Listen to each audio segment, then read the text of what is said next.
Três zagueiros, ame ou odeie, né? Fato é que depois de colocar um terceiro zagueiro contra o Fortaleza e o Palmeiras quase tomar o empate, o Abel Ferreira voltou a ser chamado por muitos de retranqueiro, de covarde, por aí vai. Será que essas críticas fazem sentido? O Palmeiras de fato tá chamando muitos adversários pro seu próprio campo, tá retrancando demais? Vamos analisar, ou melhor, desmistificar.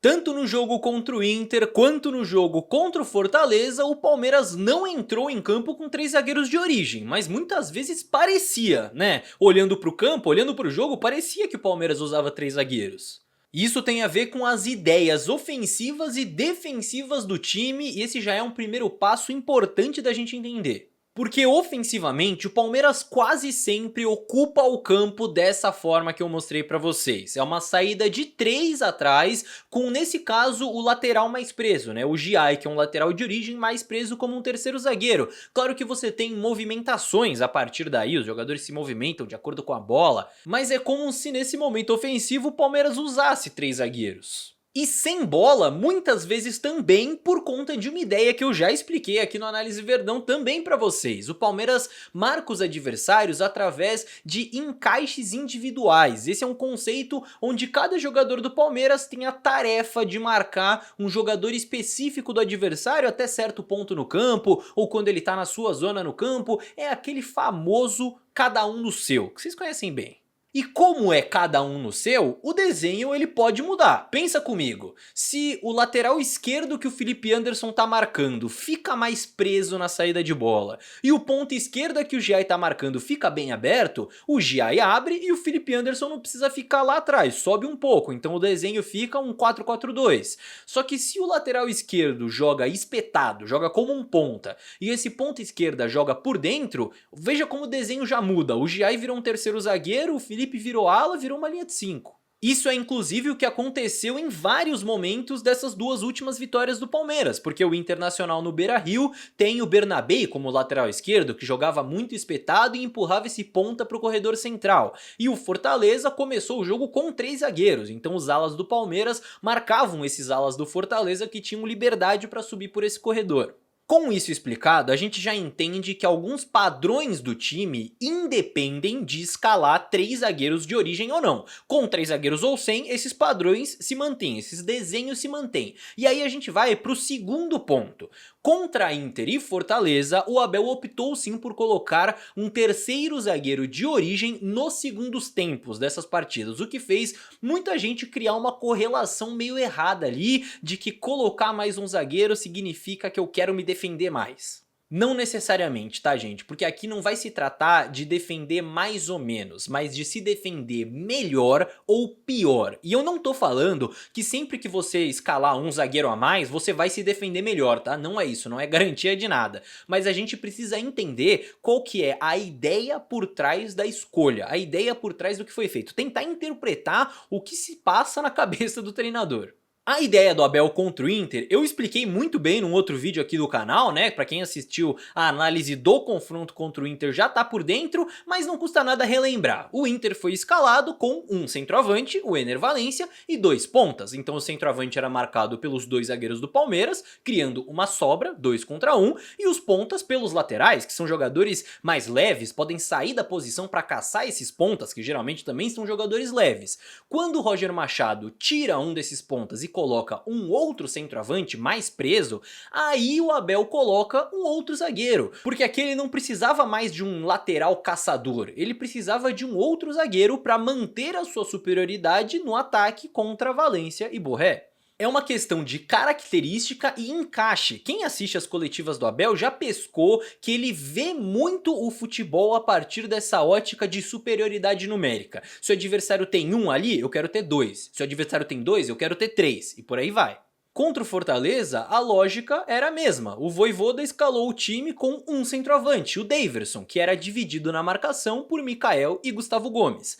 Para partir para cima do Palmeiras no segundo tempo, ele decide tirar um zagueiro e colocar outro centroavante, o Lucero, para igualar ali na frente. Por isso, o Abel vai lá e chama o Naves para entrar, para criar essa superioridade. Percebam como, em nenhum dos casos, o Abel virou ali no banco do nada e pensou: tamo jogando bem, acho que eu vou colocar um zagueiro a mais. Não é isso, é sempre uma resposta a um comportamento do oponente, é uma adaptação a um novo contexto dentro do jogo. E por isso a gente precisa desmistificar um ponto. Aqui no Brasil é muito comum em transmissões de jogos, em programas esportivos, eu tenho certeza que você já ouviu a expressão tal time chamou o adversário pra cima, fez um gol e chamou o adversário. É muito comum ouvir isso, mas eu acho que a gente podia, só uma proposta, tá? Eu acho que a gente podia olhar um pouco mais pro jogo como um duelo entre duas equipes que têm um mesmo objetivo, que é vencer.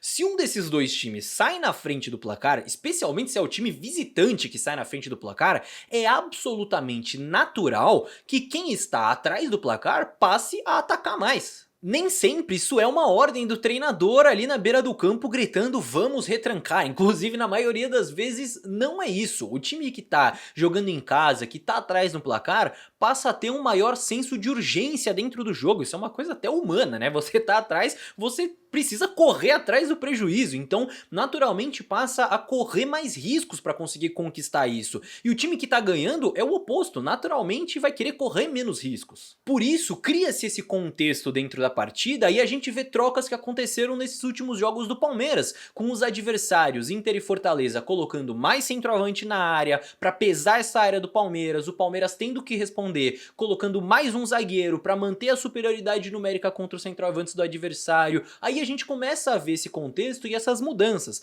A gente tem a tendência de achar que é que nem FIFA, assim, que o treinador na beira do campo clica 2 vezes na setinha pro lado e manda o time recuar.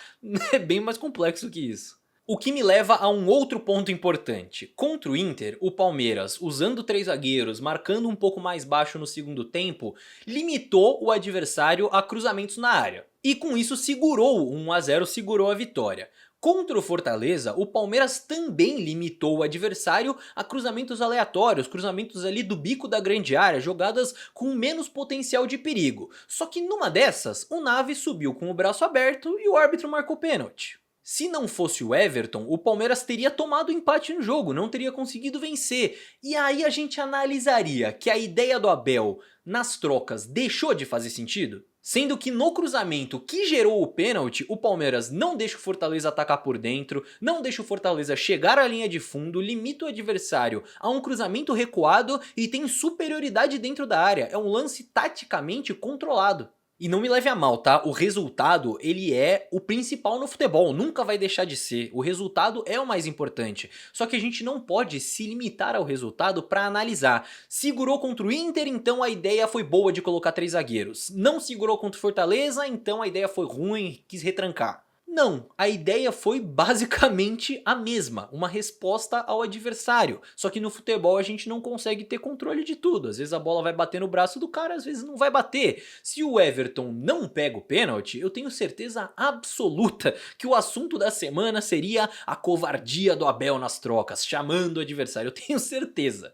Você pode gostar ou não gostar das ideias, isso é um direito totalmente seu, mas é importante entender que elas são ideias, não existe certo ou errado e não existe uma formação defensiva ou uma formação ofensiva no futebol, gente, tirem isso da cabeça. Usar 5 zagueiros não te garante uma postura retranqueira, assim como usar 7 atacantes não garante que você vai atacar bem o seu adversário. O importante são as ideias e os comportamentos. Para você ter uma noção, para eu fazer um comparativo com a realidade atual, dos 4 semifinalistas da UEFA Champions League nesta temporada, o Arsenal, treinado pelo Arteta, costuma construir com uma saída de 3, tendo os 2 laterais mais por dentro, um na saída e o outro como um meio campista. O Barcelona também faz uma saída de 3, só que tem um lateral mais preso na saída e o outro espetado, como um ponta. O PSG, do Luiz Henrique, muitas vezes também faz a mesma coisa, ou pode ter um volante baixando para liberar a subida do lateral. A Inter de Milão, quarta semifinalista, também sai com 3 inicialmente, só que aí já são 3 zagueiros de origem, com funções diferentes e defendendo em uma linha de 5. São 4 times, os 4 melhores da Europa hoje, que podem ter semelhanças no esquema tático ofensivo ou defensivo, mas que são diferentes entre si. Não são equipes iguais por conta de uma formação, mas jogam de maneiras diferentes, têm padrões diferentes, porque os treinadores têm muitas vezes ideias diferentes. No fim das contas, a nossa intenção aqui no análise não é dizer se gostou ou não de tal ideia ou de tal coisa que o Abel fez, ou dizer que faria melhor ou pior naquela situação, não tem a ver com isso. A nossa intenção aqui é ser uma ponte entre você e o que talvez você não tenha visto dentro do campo, aquilo que aconteceu e a gente talvez não tenha percebido. É falar sobre o futebol que não se joga com os pés, se joga com a cabeça. E se você gosta dessa nossa proposta, não esquece de se inscrever aqui no canal também, por favor, e também de seguir a gente nas outras redes, tá? Porque estamos em todas as redes como Análise Verdão, às vezes você só é inscrito aqui e não segue nas outras, então hoje mesmo, no dia em que está saindo este vídeo, saiu uma postagem lá no nosso Insta comemorando os 100 mil inscritos, uma postagem super bonita lá pra comemorar os 100k, contando novidades e muito mais, então segue a gente lá, o link tá sempre aqui na descrição. Aproveita também para participar nos comentários e por que não deixar o seu likezinho no vídeo já que você assistiu até aqui, não é mesmo? Deixo aqui como sugestão também você assistir esta outra análise que saiu no canal recentemente, tenho certeza que você vai curtir, é só clicar aí na tela para conferir agora mesmo.